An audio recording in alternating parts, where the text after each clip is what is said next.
We got some Star Trek Online news. Part 4 of the event campaign is coming, and with it is a new space set that is inspired by Star Trek Prodigy.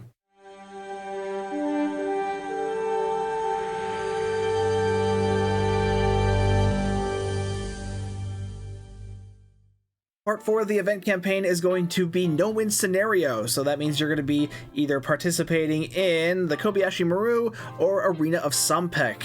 This will be the limited event version of these TFOs, so for Arena Sompek you'll only have to get to round 7, and for the Kobayashi Maru you only have to get to round 6. Did they put the starting date in here? Where is it? Ah, here it is. So part 4 of the event campaign is going to be running on PC from August 10th to August 31st. As usual, no console date has been announced yet, but you can expect that in a month or two. In addition to earning progress toward your event campaign prize, this event will also reward the Protostar Experimental Technology Space Set, which is a new space set inspired by Star Trek Prodigy. Yep, we're finally getting Star Trek Prodigy content into Star Trek Online. Just sucks it had to happen after the show was unjustly canceled by greedy network executives. Anyway, this set is going to consist of 3 pieces, the first being the Protostar Multicapacitive Covariant Shield. The shield grants a unique Protostar-based visual, which you can see up here, and includes special bonuses that cause shield regen to improve on facings where shield strength is low. Shield regen. Now, a couple years ago, I probably would have been very critical about this because, I mean, shields have had the reputation of being completely useless in Star Trek Online for a long time, and that's not quite as true as it used to be anymore. Star Trek Online has done a decent job of going out of their way to introduce new gear to make shields more relevant in the game. I mean, unbinding the console off the old Tier 4 Valdor, that went a long way to helping out shield tanks, so like I said, they're not quite as useless as they used to be, but they're still by no means going to be shaking up the tank meta anytime soon, and this is not going to make any difference. But, I mean, it's Space Barbie. That's what this is going to be for. You're going to use this for a Protostar type Space Barbie. And there's nothing wrong with that. I mean, we call it the true endgame for a reason. So yeah, it's a shield that buffs its own shield regeneration, and it has a unique visual to go along with it.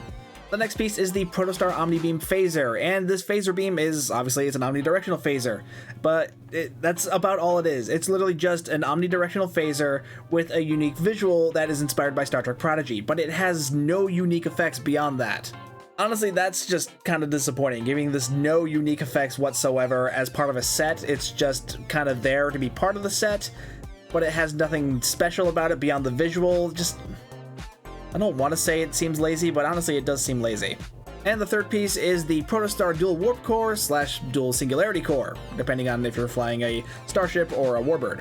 This special Dual Warp Core gives bonuses to power levels while at high throttle, and bonuses to turn rate while at low throttle. So yeah, again, not overly special. I mean, I guess it depends on just how high those power level buffs get, but I can't imagine they're going to be super high. But of course, then if you lower your speed, then those power levels are going to go away in favor of an increased turn rate. And like I said, I'm trying to be positive here, but overall, I'm not impressed. Now, this is a set, so obviously there are going to be set bonuses. The 2-piece is going to grant shield drain resistance and a bonus to critical chance for science powers. And if you're running the 3-piece, you grant the ability to offensively eject your warp core in combat, which will look like this GIF right down here. Now, this just leaves me with more questions than answers. I mean, the 2-piece is pretty straightforward. You know, bonuses to shield drain resistance, which who gives a crap, and crit chance for only your science ability, so I guess that could be valuable on an EPG build, but I seriously doubt any of these pieces are going to tempt anyone running an EPG build from shifting away from the Revolutionary set or even the Temporal set. But the 3-piece bonus, you're gonna chuck your warp core at an enemy. How's this gonna work? I mean, obviously it's going to be some sort of click ability, but I mean, we get no information on how much damage the warp core will do, what type of damage it does, you know, anything. We have no information on how that works. And you can even see down here in this GIF, that looks like the click ability from Rock and Roll. So is this going to be tied into Rock and Roll, or are they just going to be using similar animations? And will they trigger a shared cooldown between the 2 powers too? Because clearly they're similar. The lack of information that these blogs always have is just, it kills me. Overall, the set, it's not very good. I really hate to say it, but it's not very good. Like, we got a shield array that's focused on shield regen, which I guess that's not horrible. Honestly, the shield is probably the most impressive part of this set, because the rest of this is just, I mean, the warp core gives some extra power levels. We have no idea how much extra power levals or even what specific power levels are going to be raised. Is it going to be all power levels? Is it going to just be specific systems? No idea.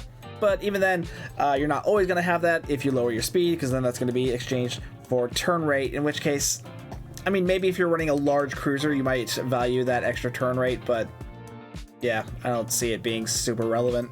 Ugh, and then there's the phaser. Honestly, the phaser is probably the worst thing about this set, because they literally gave it no special abilities whatsoever. There's nothing unique about it beyond its visual and the fact that it is part of the rest of the set. And the fact that it's part of a set, that's what's going to kill this set, and that is the restriction on set omni-beams. You see, omnidirectional beams are restricted in that you can only equip 2 onto your ship, one that is part of a set and one that is not part of a set. Now, there's already another phaser omnidirectional beam that is part of a different set, and that is the trilithium omnidirectional phaser beam. The trilithium omni-phaser has been part of the phaser meta for a long time now, largely due to its chance to trigger a buff to your weapon's haste. And the best thing about the Trilithium Omni-Beam is that it's an episode reward, so it is very easy to obtain. Its only downside is that it can't be re-engineered, which I'm still hoping one day they change. But yeah, because both of these are set Omni-Beams, you're not going to be able to equip both, and who in their right mind is going to pick this thing over the Trilithium Omni? Now, remember when I was talking about the restrictions on Omni-Beams? You can only have one from a set and one not from a set? Well, there is one exception to that. Well, 2 if you count the kinetic cutting beam, and I'm not counting that. But the exception I'm talking about is this. You guys remember this? The Crystal Harmonic Space set, released not that long ago, new Tetraron set. Actually kind of interesting, has some unique mechanics, but one of the really interesting things they did with this was with the Omni Beam. Oh, there it is. This is the first one on the list. This set also included an omnidirectional beam, but something interesting that they did with this Omni Beam is that it can be equipped with another Omni Beam. Now, they probably did this due to the fact that Tetraron has been rather underpowered for the past several years in Star Trek Online, so they figured, giving it the option to have a second set Omni-Beam really didn't hurt it. In fact, it helped it bring it to a little bit more favor than it has been in ages, but honestly, it really doesn't unless you're running beam overload. But what they did with this Omni-Beam, frankly, I really think they should have done with this Omni-Beam as well. Now, phaser has always been really at the forefront of the more favored damage types, because there's just so much out there that buffs phasers. But the fact that this phaser in particular has no unique effects at all, there's really no harm in allowing it to be paired with another set Omni, like the Trilithium. And really, that kind of goes for the whole set. It doesn't look like anything here is going to be, particularly shattering for the meta in any sense of the word. But it would get people to play around with this ability more, because that way they wouldn't have to sacrifice something essential like the Trilithium Omni-Beam for this piece of crap. Like, even for the rest of the set, you're still gonna have to sacrifice quite a bit. Like, if you're using the shield, that means you're not gonna be able to use the Discovery Reputation shield, which that increases your damage against enemy shields, which that's always been nice to have. And as for the warp core, I mean, for the price of these set bonuses, you're having to sacrifice either the Spire warp core, which that's going to help with the reducing the power draw of your weapons, or you're going to be sacrificing the warp core from that Tholian set, which that gives you those Tholian warp crystals, that's basically a warp core that spawns mines. It's proven to be surprisingly useful. So yeah, cute set, but it's nothing I'd want to keep on a build for more than a run or two, just for the sake of playing around with it. There's nothing practical here. Though now that we have Star Trek Prodigy inspired content finally making it into the game, it makes me wonder how long it's going to be before we finally get the Protostar herself. I hope they do better with that ship than they did this set. Anyway, some other news before we wrap up. On PC, Legendary Bundles are currently on sale, running from August 3rd through August 7th. They're 35% off right now, so if you've been saving up for the 10th anniversary bundle or any of the other anniversary bundles, this is a good time to get those. And console players, we got a little bit of news for you. You guys have a 50% off sale on Master Keys and the Lobi store. I'm a little late on this news because it did start on the 1st, sorry about that, but this is still running through the 7th, so you still got some time there. Speaking of the Lobi store, you guys know recently I was doing an updated series to my must-haves from the Lobi store, and when it came to doing the ground weapons video, I was starting to question on whether or not I should do that video or not, because of the way I was doing the first 2 videos. They take very long, and there wasn't that much interest in the space gear video, so I figured there'd be even less in the ground video, so I was wondering if I should even do it. So I ended up asking you guys whether or not you guys thought I should. Among the responses, a few of you did suggest that instead of going through every single item in the ground weapon tab, which, God, that would take forever because that's actually one of the largest in the Lobi Star. It's a bit larger than the previous two, which I did not take into account when planning that video. But yeah, instead of doing every single one, just go through the highlights, go through the must-haves, so that's gonna really cut down that video. So that's the approach I'm gonna be taking for that one. So that will get done hopefully eventually. We won't know how soon yet, but yeah, that's happening. Oh, I should probably talk about the friendship class before I wrap up. Stowe announced a new ship. It's called the Friendship class. It's a 32nd century ship, so it's gonna have floating nacelles and a 32nd century battle cloak. It's a command flight deck carrier with a 4-4 weapons layout and 5 engineering console slots, so it's going to be good for a torpedo build, and because it's a flight deck carrier, it's going to have 2 hangar bays.